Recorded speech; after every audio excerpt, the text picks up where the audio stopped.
Abnormal ba kung sobra-sobra ang regla? May is there certain amount lang na dapat na Yes. napapansin mo? Oo. Yes, may mga kababaihan na ang lumalabas sa kanila, buo-buo, na kamukha nga nung binibenta na, ang tawag nila ron, Betamax. Pumibili tayo. Oo, pumibili tayo ng dugo. Oo, Ganon? Betamax, Oo. di ba? Oo, ganon. Ang tawag natin doon ay menorrhagia.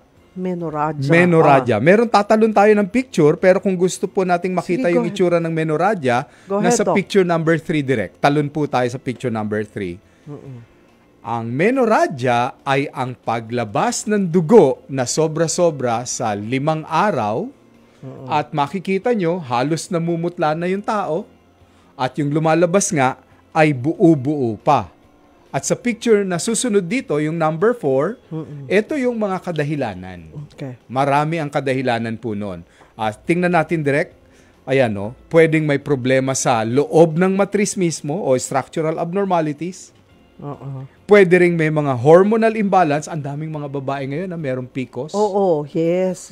PCOS, yung po bang yung kanilang ovaryo parang kumbaga, ano ba yung prutas na bilog-bilog? Akala mo marang. Oo. May bilog-bilog siya. Yun ay mga cyst sa loob ng ovaryo. Okay.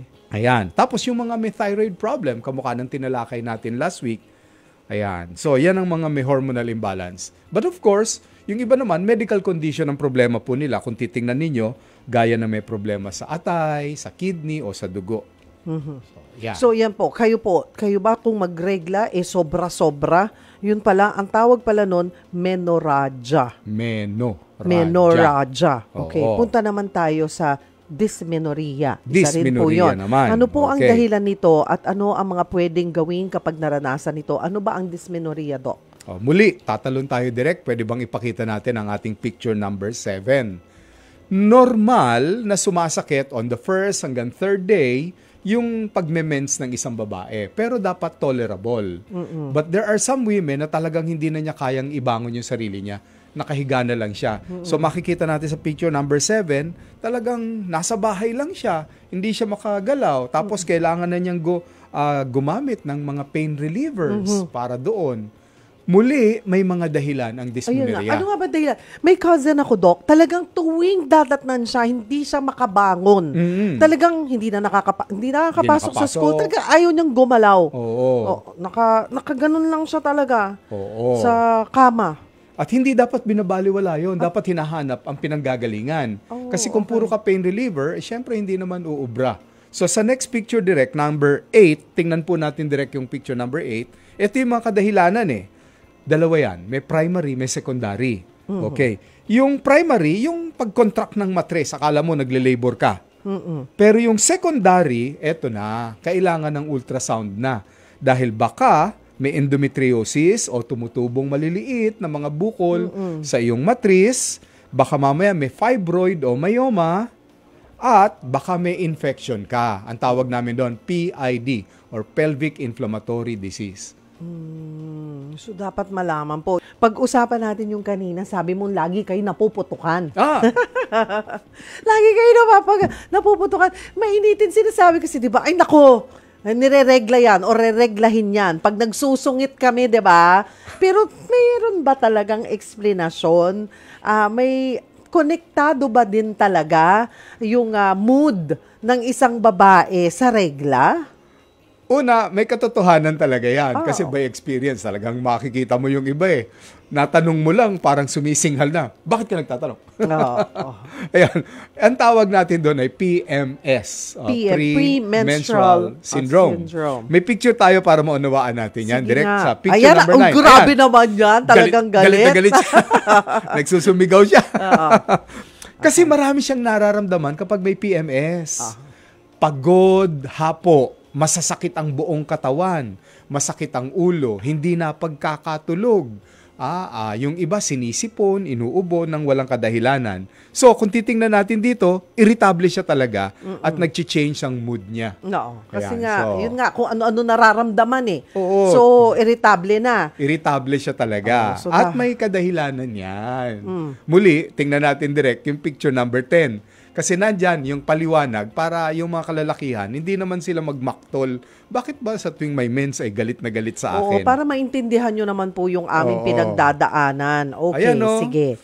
Hormonal. So, titingnan natin sa bandang kaliwa. Umaakyat yung estrogen. Tapos, bababa yung estrogen, aakyat yung progesterone. Okay. May mga kababaihan, hindi maganda yung pagbagsak ng estrogen, kundi biglaan. O ganun din yung progesterone. Imbis na umakyat, hindi umaakyat. Nasa baba pa rin. So, nagkakaroon ng hormonal imbalance. Yung hormonal imbalance causes a disruption doon sa mood ng babae. Kailan mo masasabing abnormal ang menstruation? May mga pasyente na lumalapit sa akin na, Dok, 6 na buwan na akong hindi nagkakamens. Yung iba, longer pa. Siyempre, nung estudyante ako, ang iniisip namin kung ano-ano na kagad na mabibigat na kadahilanan. Pero sa picture na susunod, number 13, ipakita nga po natin yung picture number 12 muna direct. Yung picture number 12, may tawag po dyan yung hindi nagme-mens. Ang tawag dyan, amenorrhea. Amenorrhea. Amenorrhea means no menses. Ayan. Ngayon, para mag-mens ang babae, kailangan normal yung signal mula sa brain, ayun, nakikita nyo sa bandang alas 6, papunta sa thyroid, konektado rin yan, and then papunta sa ovaryo. Dapat yung pathway na yon normal. Somewhere in between, kung may problema, gaya ng sa thyroid o sa ovaryo o sa brain, hindi kayo magkakaroon ng mens. Ngayon, ito ang mga kadahilanan. Nasa next picture, number 13 direct. Number 13 po. Ayan, sa picture number 13, ang mga causes ay, unang-una na. Ano sa palagay mo? Huwag mo titigan. Hindi ko mabase. Isipin mo, ako magsasabi sa'yo, ano ang number 1 na dahilan na hindi ka nagme-mens na maraming mga estudyanteng doktor ang nagkakamali rito? Buntis! Yes! Akala nila buntis. Buntis talaga. Ay, mga pupunta sa amin, 15 anyos. Pag sinabi namin, hindi ka nagme-mens, hindi namin naisip na buntis. Pag sinabi namin buntis, galit na galit yung nanay. Siyempre. 15 lang, buntis. Siyempre. Yung pagbubuntis is the number 1 reason. Okay. Yan. Pero, meron ding ibang reason. Halimbawa, nag-iedad na, di syempre, menopausal. Yan ang aking pinagdadaanan ngayon. Sa lifestyle, yung mga lumalaki ang katawan masyado, yung tumataba, makaka-apekto yun. Oo, kasi yung fat cells, nag-i-store ng estrogen yun . Okay. Na yan. Siyempre, yung pagkakaroon ng mga bukol-bukol, gaya ng PCOS, kamukha na nabanggit natin, thyroid problem, ovary, at saka uterus problem. So, muli, dapat na check kayo by ultrasound. At pinag-uusapan natin yung irregularidad sa pagkakaroon ng regla. Yan. Kaya tanong ko, namamana ba yan? Maaari. Hindi naman namamana pero tumatakbo sa pamilya. Kaya nga kanina tinitingnan ko yung ating magko-contact ko at magko-coordinate sa ating panauhin kasi mag-ina nag-travel pa all the way from Italy at pumunta dito para nga hindi lang magpakonsulta, kundi to do some other things in their life. Bakasyon na rin. Oo. Tuhog-tuhog na. Oo. Pero yun lang, magpareho sila na may problema sa kanilang, may irregularity sa kanilang period. Kasama na po natin, live via StreamYard, sina Rosemary and Resen Mercado. Magandang hapon. Hello po sa inyo. Good afternoon po. Ayun. Ang ganda na mag-ina, no? Oo, fresh na fresh.